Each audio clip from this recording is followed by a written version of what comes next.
Hello students, तो हमारे previous session को हम आज वापस से कंटिन्यू करते हैं और आपको पता है कि हम सिंटैक्स टॉपिक लूसेंट बुक के क्वेश्चंस जो हैं यानी प्रैक्टिस कर रहे हैं। 100 क्वेश्चंस में करवा चुकी हूँ आपको।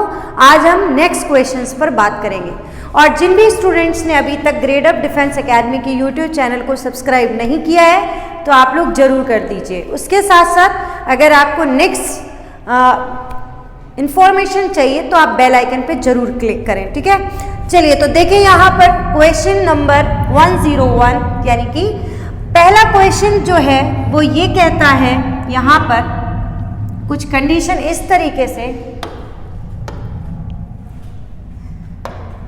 Milk and Honey. तो बच्चों आपको अगर बहुत अच्छे से दिख रहा हो तो मिल्क एंड हनी की बात हो रही है, यानी कि आपको पता है कि ये दोनों एक पेयर को डिनोट कर रहे हैं। तो जब हम पेयर की बात कर रहे हैं तो हेल्पिंग वर्ब या मेन वर्ब ऐसी कंडीशन में हम हमेशा कैसी लगाएंगे? सिंगुलर। तो यहाँ पर इसका यूज होगा। मैंने कल जो क्वेश्चंस आपको सॉल्व कराए थे उसके अंदर भी मैंने बताया था कि कुछ नाउन या कुछ ऐसी कंडीशंस होती हैं जिसके अंदर जब दो नाउन एंड से जुड़ी हों और वो पेयर बना रही हूँ तो आप हेल्पिंग वर्ब या मेन वर्ब उनके साथ सिंगुलर लगाएंगे, ठीक है। तो यहाँ पर वही कंडीशन है जैसे मिल्क एंड हनी, तो आपको हेल्पिंग वर्ब या मेन वर्ब लगानी है सिंगुलर। नेक्स्ट क्वेश्चन है the poet and the philosopher. तो इसके अंदर भी आप ध्यान रखिएगा, जब दो नाउन एंड से कनेक्टेड हो और दोनों नाउन के साथ पॉजिटिव केस या आर्टिकल का यूज हो तो ये दो सेपरेट पर्सन की बात हो रही होती है। तो आप ऐसी कंडीशन पे हेल्पिंग वर्ब या मेन वर्ब जो लगाएंगे वो कैसी होगी? जब अलग अलग पर्सन है तो हम कैसा यूज करेंगे हेल्पिंग वर्ब या main verb? Plural. Then your answer will be have. चलिए नेक्स्ट क्वेश्चन पर हम बात करते हैं राइस एंड फिश।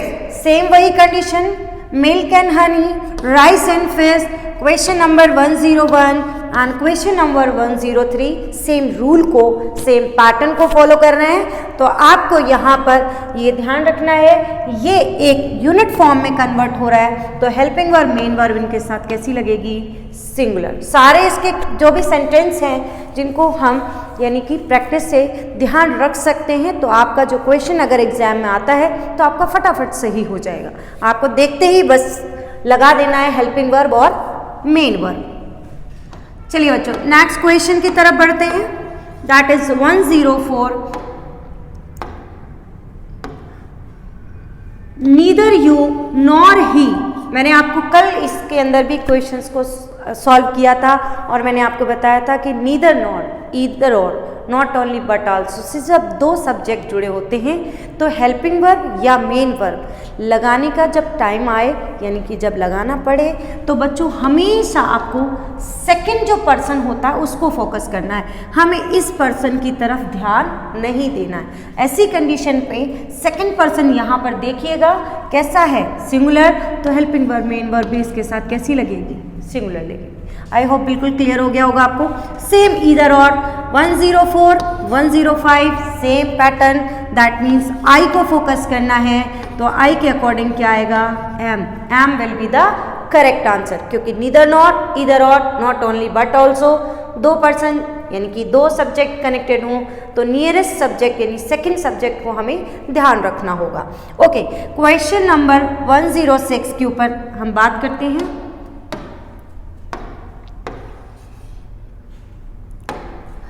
क्वेश्चन है अ black and red cow.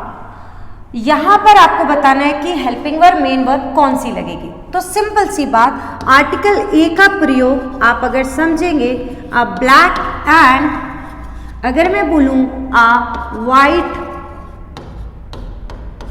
Cow तो आप ध्यान से समझिएगा दो अलग अलग काउ की बात हो रही होगी तो ऐसी कंडीशन में प्लूरल। लेकिन यहाँ पर क्या है, इस आर्टिकल को यहाँ से मैं अगर रिमूव कर दूँ जैसा इस कंडीशन पे तो हम एक ही काव को डिनोट करेंगे। जो काव एक है वो वाइट और वही ब्लैक भी है। Same a black and red काव, दैट मीन्स वन थिंग और हेल्पिंग वर्ब मेन वर्ब ऐसी कंडीशन पे आपको लगानी है सिंगुलर। अगर मैं ये आर्टिकल यहाँ पर कनेक्ट कर दूँ तो आपको हेल्पिंग वर्ब या मेन वर्ब जो लगानी है that will be plural. I hope बहुत अच्छे से ये पॉइंट क्लियर हो गया होगा। नेक्स्ट क्वेश्चन 107 पे हम बात करते हैं शी और दे टू ब्लेम।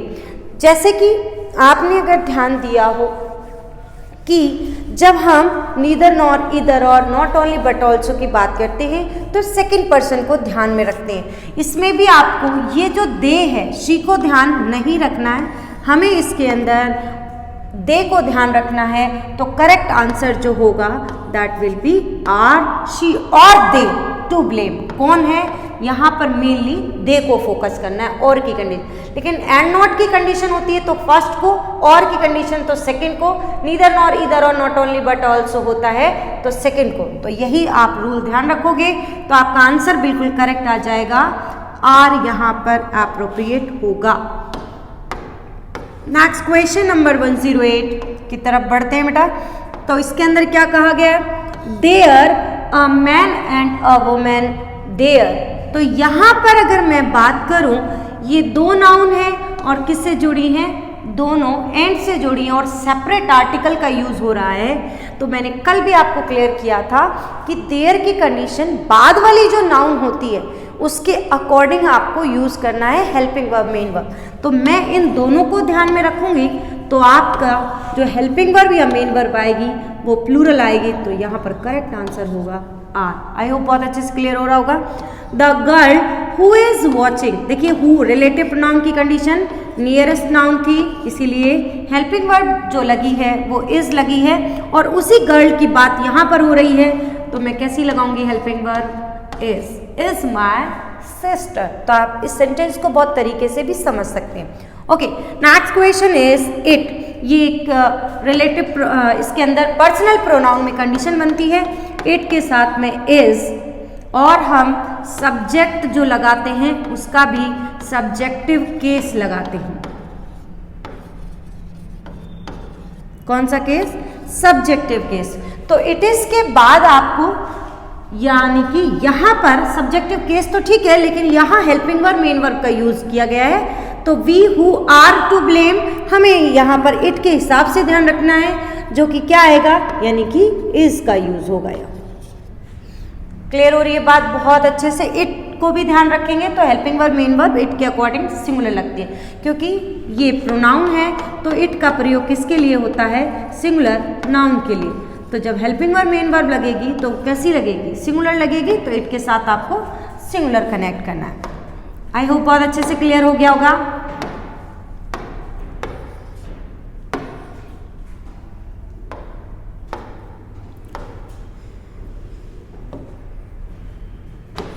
यहां पर हम क्वेश्चन देखते हैं आई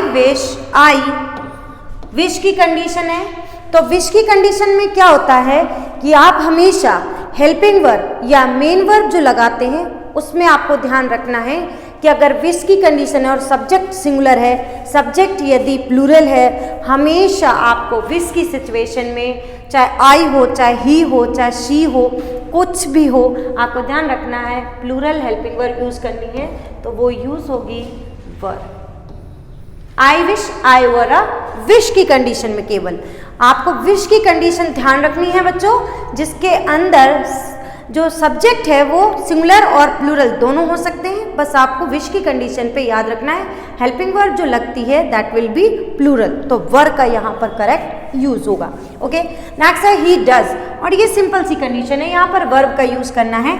तो मैं आपको बता देती हूँ डू उसके साथ साथ बेटा डज और डिड जब भी किसी सेंटेंस में आप लगाओगे तो आपको जो मेन वर्ब लगानी है वो हमेशा फर्स्ट फॉर्म में लगानी है। तो डज के अकॉर्डिंग आपको जो हेल्पिंग वर्ब लगाओगे that will B need. Needs नहीं लगेगा क्योंकि सिंगुलर प्लूरल ये इसके अकॉर्डिंग हो चुका है, यानी हेल्पिंग वर्ब सिंगुलर या प्लूरल फॉर्म में आ जाती है। तो डू या डज के साथ बेस फॉर्म यानी कि केवल वर्ब की फर्स्ट फॉर्म का यूज आपको करना है, ध्यान रखिएगा इसको। ओके, नेक्स्ट क्वेश्चन की तरफ बढ़ते हैं।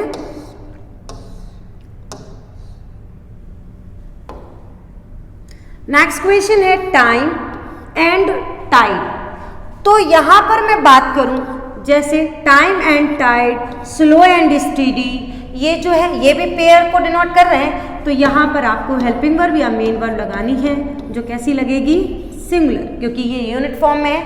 Horse and carriers, time and tide, slow and steady, truth and honesty, अभी हम बात कर चुके हैं। तो हेल्पिंग वर्ब मेन वर्ब लगाओगे वो कैसी होगी, सिंगुलर। नेक्स्ट क्वेश्चन है शी के अकॉर्डिंग हमें यहाँ पर यूज करना है वर्ब का, लेकिन एक कॉन्सेप्ट और आपको मैं क्लियर कर देती हूँ। नीड और डेयर, इसके लिए बहुत अच्छे से आप क्लियर कीजिएगा। 114 नंबर क्वेश्चन, यानी कि इसके अंदर मॉडल और मेन वर्ब का रूल आपको ध्यान रखना होगा। नीड और डेयर बेटा जब भी किसी सेंटेंस में आए आपको सबसे पहले ये फोकस करना है, इनके बाद में नॉट का प्रयोग तो नहीं है। अगर इनके बाद में, नीड और डेयर के बाद में नॉट का प्रयोग है तो ये कन्वर्ट हो जाता है मॉडल में, मॉडल्स में कन्वर्ट हो जाता है। तो ऐसी कंडीशन में इनके बाद हमेशा आपको वर्ब की फर्स्ट फॉर्म लगानी है। लेकिन अगर डेयर और नीड के पहले, डेयर और नीड के पहले अगर नॉट का यूज करो बेटा तो याद रखिएगा, तो फिर इनके बाद में भी हम हमेशा इन्फिनेटिव फॉर्म का यूज करते हैं। मैं बहुत डिटेल में बेसिक की क्लास में ये बहुत अच्छे से क्लियर करती हूँ। तो ये फिर कन्वर्ट हो जाता है बेटा मेन वर्ब में, ठीक है। उसके साथ साथ ये 2 पॉइंट आप लोग लिख सकते हैं बहुत अच्छे से, क्योंकि ये इंपॉर्टेंट पॉइंट है। बहुत बार बच्चे इसमें कंफ्यूज होते हैं कि मैम शी लिखा हुआ था तो शी के बाद में नीड्स आना चाहिए, लेकिन यहाँ पर नॉट को फोकस करोगे आप तो नॉट लगते ही यहाँ पर नीड आएगा, क्योंकि बेटा ये कन्वर्ट हो जाएगा किसमें, मॉडल में। और मॉडल्स जो होते हैं वो कभी भी सिंगुलर या प्लूरल के अकॉर्डिंग नहीं आते हैं, वो अकॉर्डिंग टू सब्जेक्ट मूड के हिसाब से आते हैं। तो इसीलिए इस मॉडल का कभी भी सिंगुलर प्लूरल नहीं होगा। एक तो ये पॉइंट, एक ये पॉइंट, इसी के अंदर एक और पॉइंट भी है जो मैं आपको क्लियर करती हूँ यहाँ पर बहुत अच्छे से।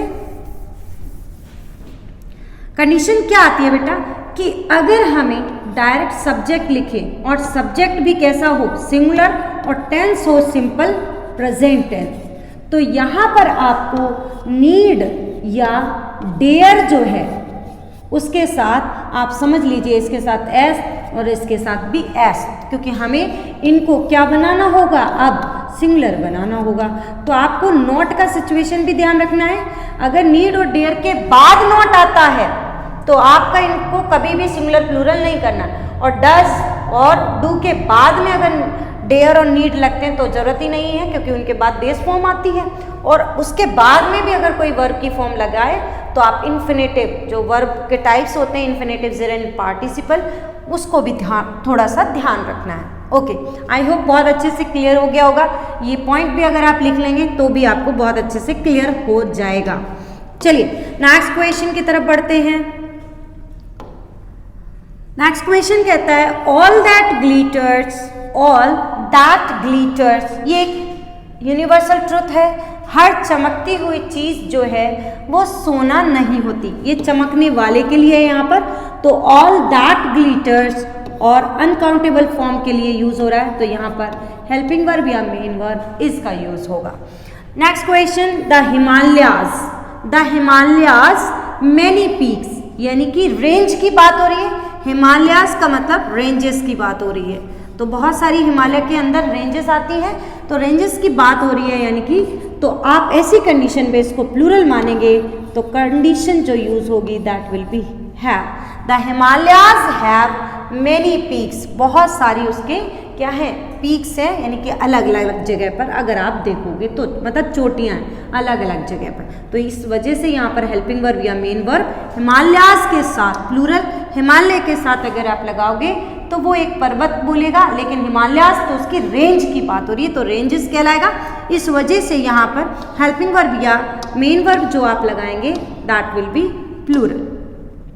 चलिए next question is I wish, simple सी कंडीशन अभी मैं क्लियर कर चुकी हूँ। विश की कंडीशन है तो आप हेल्पिंग वर्ब मेन वर्ब कैसे यूज करेंगे, हमेशा वर, क्योंकि वर नहीं कहेंगे, यानी कि हमेशा विस की कंडीशन पे helping verb main verb plural use करेंगे, आप सब्जेक्ट को फिर फोकस नहीं करेंगे। तो ही के लिए यहाँ पर यूज होगा वर का। ओके, नेक्स्ट क्वेश्चन है इट इज आई। आई के बाद यहाँ पर देखिएगा रिलेटिव प्रोनाउन है, और रिलेटिव प्रोनाउन किसको फॉलो करता है? नियरेस्ट नाउन या प्रोनाउन को। तो आई के अकॉर्डिंग यहाँ पर क्या लगेगा? है। ये that one of the key condition जो थी बच्चों, मैं आपको बहुत अच्छे से क्लियर कर चुकी हूँ। उसी को आपको ध्यान रखना है कि रिलेटिव प्रोनाउन अगर यूज हुआ है तो रिलेटिव प्रोनाउन में नियरेस्ट जो प्रोनाउन यूज होता है या नाउन यूज होती है उसके अकॉर्डिंग हमें हेल्पिंग वर्ब या मेन वर्ब लगानी है। चलिए तो नेक्स्ट क्वेश्चन की तरफ बढ़ते हैं। Next question is Ajay is one of those persons. Ajay is one of those persons, ये अभी मैं बता रही थी आपको। तो आपको रिलेटिव प्रोनाउन की कंडीशन ध्यान रखो। तो ये कैसी है? प्लूरल। तो यहाँ पर आपको और वन ऑफ के बाद आने वाली नाउन हमेशा कैसी आती है? प्लूरल। अगर मैं हु को हटा दूं तो helping verb main verb singular, लेकिन हु है तो हु से पहले जो नाउन लगी है हमें उसको फोकस करना है। तो यहाँ पर क्या लगेगा? डू का यूज होगा, क्योंकि ये प्लूरल है, यानी कि ये प्लूरल है तो ये भी हमें प्लूरल लगानी है। आई होप बहुत अच्छे से क्लियर हो गया होगा। इस टाइप का क्वेश्चन भी हम पहले कर चुके हैं, तो आपको बहुत अच्छे से क्लियर हो जाएगा। Okay, next question is we should not. Should लगा है, मॉडल्स है, यानी वर्ब की कौन सी फॉर्म? First form. लेकिन आपको ये चीज ध्यान रखनी है, फर्स्ट फॉर्म यहाँ पर हैज और हैव का यूज है। तो बच्चों एक बात ध्यान रखिएगा, जो डू और डज है वो मेन वर्ब की तरह भी काम करते हैं। तो इसकी जो सेकंड फॉर्म बनती है that is did and third form is done. इधर ही हम बात करते हैं, जब हैज और हैव मेन वर्ब की तरह काम करते हैं तो इसकी सेकंड फॉर्म बनती है had and third form is had. अब बात करती हूँ मैं, यदि ये मेन वर्ब के फॉर्म में है और आपको कहीं पर भी जैसे विल शैल है या कोई मॉडल है या डू डज है हेल्पिंग वर्ब के रूप में पहले से आ रहे हैं, तो जब भी आपको मॉडल्स के बाद या फिर हेल्पिंग वर्ब के बाद हैज हैव की फॉर्म लगानी होती है तो चाहे सब्जेक्ट सिंगुलर हो या प्लूरल, कभी भी आप हैज़ का यूज़ नहीं करेंगे, हमेशा हैव का यूज़ करेंगे। तो इसीलिए should not have will be the correct answer. ठीक है, इसको थोड़ा सा आप ध्यान रखेंगे तो आपका आंसर बिल्कुल एप्रोप्रिएट आ जाएगा। ओके, नेक्स्ट क्वेश्चन,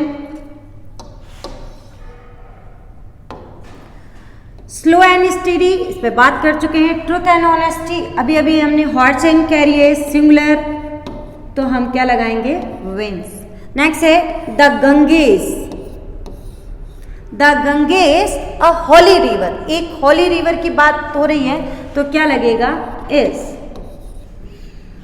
नेक्स्ट है नोबडी, नो नहीं है यहाँ पर, no boy and no girl. ठीक है, अब आपको ध्यान रखना है कोई भी नहीं, यानी कि सिंपल बात करा, कोई भी नहीं प्रेजेंट है, ना ही बॉय ना ही गर्ल।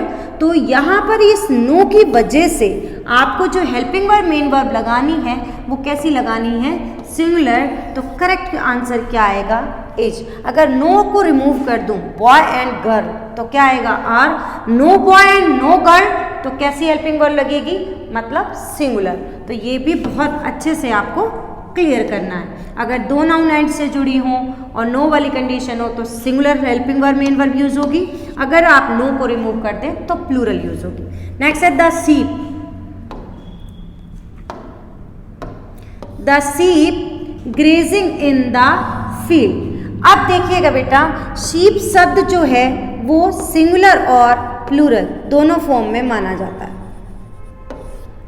ठीक है, तो शीप के लिए आप प्लूरल नहीं लगा सकते, शीप्स नहीं बनता है। क्या नहीं है बेटा? ये शीप्स नहीं बनता है क्योंकि ये सिंगुलर और प्लूरल दोनों में एक ही फॉर्म में रहता है। क्लियर हो रही है बात? अब सबसे बड़ी प्रॉब्लम ये है कि यहाँ पर इसको हम प्लूरल मानेंगे या सिंगुलर मानेंगे। तो आपको ध्यान रखना है, यहाँ पर ये पूरे के पूरे ग्रुप को डिनोट कर रहा है, ग्रुप को डिनोट कर रहा है, तो इस वजह से आंसर आपका आएगा यहाँ पर आर, लेकिन अगर मैं लिख देती अ आर्टिकल ए और शीप तो आता इज, लेकिन द शीप लिखा है तो यानी कि आप पूरे कम्युनिटी को डिनोट कर रहे हो, ग्रुप को, तो वो ग्रुप कैसा आएगा, जैसे द रिच द पुअर वाली कंडीशन। तो इस वजह से यहाँ पर आपको हेल्पिंग वर्ब या मेन वर्ब जो लगानी है वो कैसी लगानी है, प्लूरल लगानी है। क्योंकि आप फिर सिंगुलर प्लूरल कैसे समझ पाएंगे, क्योंकि शीप का जो सिंगुलर रूप होता है वो भी शीप है, प्लूरल जो होता है वो भी कैसा होता है, शीप तो द लगा है मतलब ग्रुप को डिनोट कर रहा है, तो आप हेल्पिंग वर्ब मेन वर्ब कैसी लगाओगे, प्लूरल लगाओगे यहाँ पर। Okay, next question is he and not I। मैंने इसमें बताया था आपको कि किसको ध्यान में रखना है, ही को, I को नहीं ध्यान रखना, तो ही के अकॉर्डिंग क्या आएगा, has। and not, with, together with, accompanied by, governed by, headed by, controlled by, according to first subject helping verb main verb, ये भी हम आपको क्लियर कर चुके हैं पहले ही। Okay, next question, he to go there, तो क्या आएगा, अब देखिएगा नॉट का प्रयोग नहीं है, मतलब डेयर यहाँ पर किस रूप में काम करेगा, मेन वर्ब के रूप में, और मेन वर्ब के रूप में है तो सिंपल प्रेजेंट टेंस में क्या लगेगा, ही डेयर्स। आई होप क्लियर हो गया होगा, ये भी मैं क्लियर कर चुकी हूँ।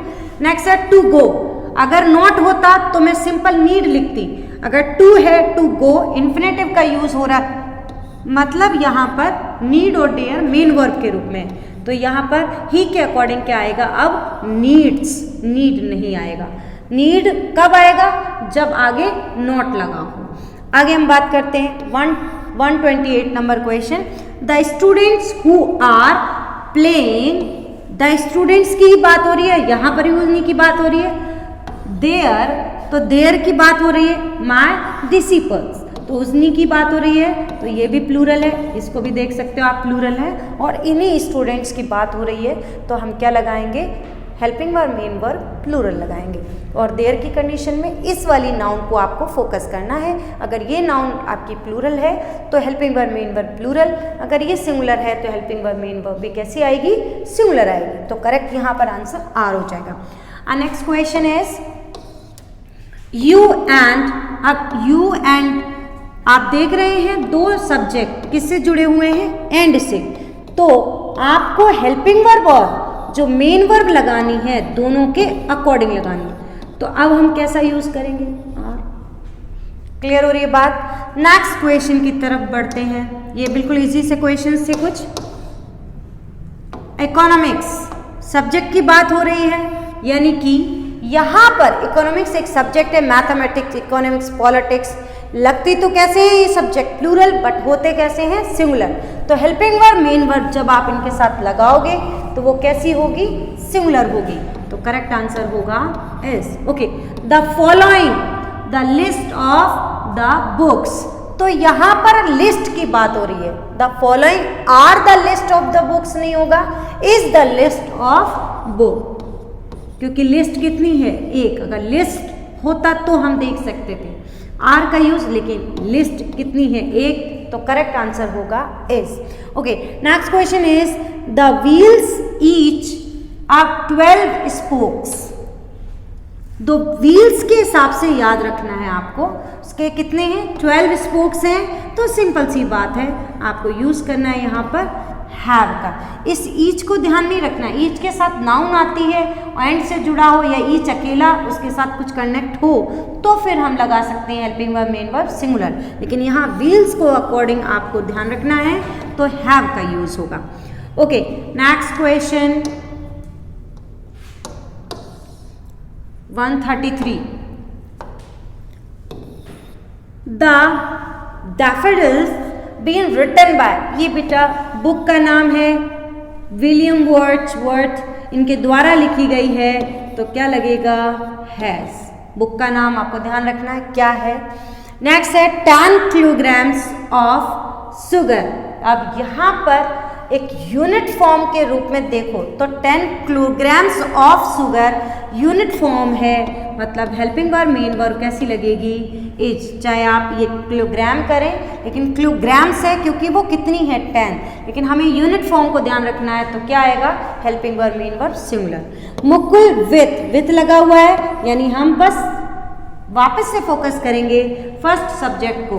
तो फर्स्ट सब्जेक्ट मुकुल सिंगुलर है, तो सिंगुलर है तो हेल्पिंग वर्ब मेन वर्ब कैसी लगा दीजिए आप, सिंगुलर लगा दीजिए। इसका भी कॉन्सेप्ट मैं आपको बहुत अच्छे से क्लियर कर चुकी हूँ। और जिन भी स्टूडेंट ने प्रीवियस वीडियो नहीं चेक किया है या अभी तक ग्रेड अप डिफेंस एकेडमी के यूट्यूब चैनल को सब्सक्राइब नहीं किया है तो आप सब्सक्राइब कर दीजिए। आपको कंप्लीट बुक जो है लुसेंट की मैं प्रैक्टिस करवा रही हूँ तो मिल जाएगी। अभी हमने फर्स्ट चैप्टर जो है उसी को स्टार्ट किया है और आज का हमारा जो है तीसरा सेशन है यानी कि सिंटैक्स टॉपिक। तो आप सब्सक्राइब कर दीजिए और प्रीवियस सेशन भी चेक कर लीजिएगा। ओके, नेक्स्ट क्वेश्चन नंबर 35 के बाद बात करते हैं 136 नंबर क्वेश्चन। सम पीपल, आप याद रखिएगा सम के बाद अगर नाउन काउंटेबल है तो वो आएगी हमेशा प्लूरल और हेल्पिंग वर्ब मेन वर्ब भी कैसी आएगी, प्लूरल। तो मैं यहाँ पर यूज करूंगी किसका, लाइक का। याद रखिएगा पीपल एक ऐसी नाउन है जो हमेशा कैसी रहती है, plural. People, police, gentry, infantry ना, ये कैसी नाउन है, प्लूरल। और सम के बाद में अगर काउंटेबल नाउन आती है तो वो भी याद रखिएगा हमेशा प्लूरल आएगी। हेल्पिंग वर्ब मेन वर्ब भी प्लूरल आएगी क्योंकि नाउन कैसी है, प्लूरल। अब पार्सल ऑफ बुक्स, अब यहाँ पर सेम वही केस, हमें पार्सल को फोकस करना है तो पार्सल के according singular helping verb has का यूज होगा। Okay, next question is 138। The rest of the book, तो हम इसको इनानिमस कंडीशन यानी कि एक मत, एक यूनिट फॉर्म में मानेंगे तो क्या आएगा, is not finish. The rest of the book is not finish, बची हुई जो किताब है वो खत्म नहीं की गई या उसका पार्ट जो है वो उसे खत्म नहीं किया गया है। तो यहाँ पर हेल्पिंग वर्ब और मेन वर्ब जो यूज होगी that will B singular. Okay, next questions की तरफ बढ़ते हैं। अगर आपको सिंटैक्स टॉपिक मेरा डिटेल में पढ़ना है तो आप मेरे प्रीवियस वीडियोस को देख लीजिएगा। सिंटैक्स टॉपिक मैंने पूरा बहुत डिटेल में पढ़ाया हुआ है, ठीक है। उसके सारे पार्ट्स को आप चेक कीजिएगा। ये क्वेश्चंस बहुत इजी तरीके से और अच्छे से क्लियर हो जाएंगे और साथ साथ मैं आपको पॉइंट जितने भी हैं यानी जितने भी रूल्स लग रहे हैं यहाँ पर वो भी मैं क्लियर कर रही हूँ। चलिए, तो नेक्स्ट क्वेश्चन है 139।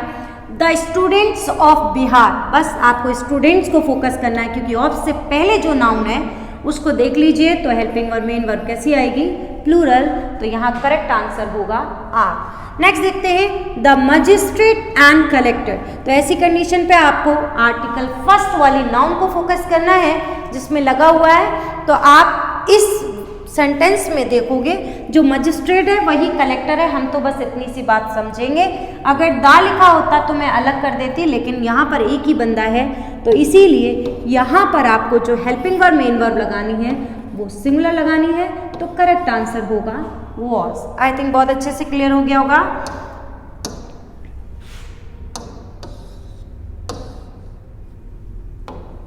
ओके, तो नेक्स्ट क्वेश्चन की तरफ बढ़ते हैं। ऑयल एंड वाटर, दो अलग अलग थिंग्स हैं और इनका कभी भी पेयर नहीं बन सकता बेटा, याद रखिएगा, क्योंकि दोनों अलग अलग हैं और ये पेयर में कभी नहीं आती।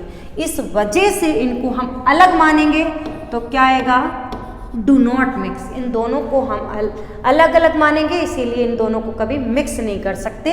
तो यहाँ पर हेल्पिंग वर्ब जो लगेगी वो एंड वाले कॉन्सेप्ट के अकॉर्डिंग लगेगी। ओके, नेक्स्ट है हैमर एंड शेक, ये दोनों एक साथ आएंगे, है ना।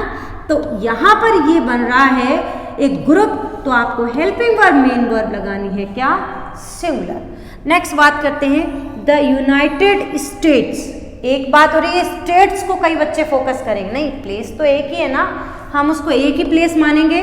तो यहाँ पर हेल्पिंग वर्ब जो यूज होगी दैट विल बी हैज, क्योंकि किसकी बात हो रही है बच्चों, अमेरिका की। उसके अमेरिका के अंदर बहुत सारे स्टेट्स आते हैं तो इसलिए इसका नाम ऐसा है, प्लूरल नाम है। But helping verb main verb कैसी लेगा, जैसे नीदरलैंड्स है, यूनाइटेड स्टेट्स है, फिलीपींस है, इनको हम देखते हैं तो आर्टिकल दा का प्रयोग होता है क्योंकि ये प्लूरल फॉर्म में है, प्लूरल नाम होता है, लेकिन हेल्पिंग वर्ब मेन वर्ब इनके साथ सिंगुलर आएगी। ये आप बहुत अच्छे से फोकस कीजिए तो आपका करेक्ट होगा 143 के अंदर answer that will B singular. Next question की तरफ बढ़ते हैं। नेक्स्ट क्वेश्चन है हमारा यहाँ पर, ये देखिएगा, आपको अगर दिख रहा हो बहुत अच्छे से तो ये एक किताब का नाम है, अ फेमस। तो यहाँ पर आपको हेल्पिंग वर्ब मेन वर्ब जो यूज़ करना है दैट विल बी सिंगुलर। तो इस तरीके से आपके लुसेंट की बुक के अंदर जो fill in the blank syntax topic के 144 क्वेश्चंस थे वो मैंने आपको कंप्लीट कराए। अब नेक्स्ट सेशन में हम इसी टॉपिक की एरर की ऊपर बात करेंगे। तो जिन भी बच्चों ने अभी तक चैनल को सब्सक्राइब नहीं किया है, सब्सक्राइब कर दीजिए और नेक्स्ट सेशन में मिलते हैं हम इसी टॉपिक के एरर पे। Thank you students.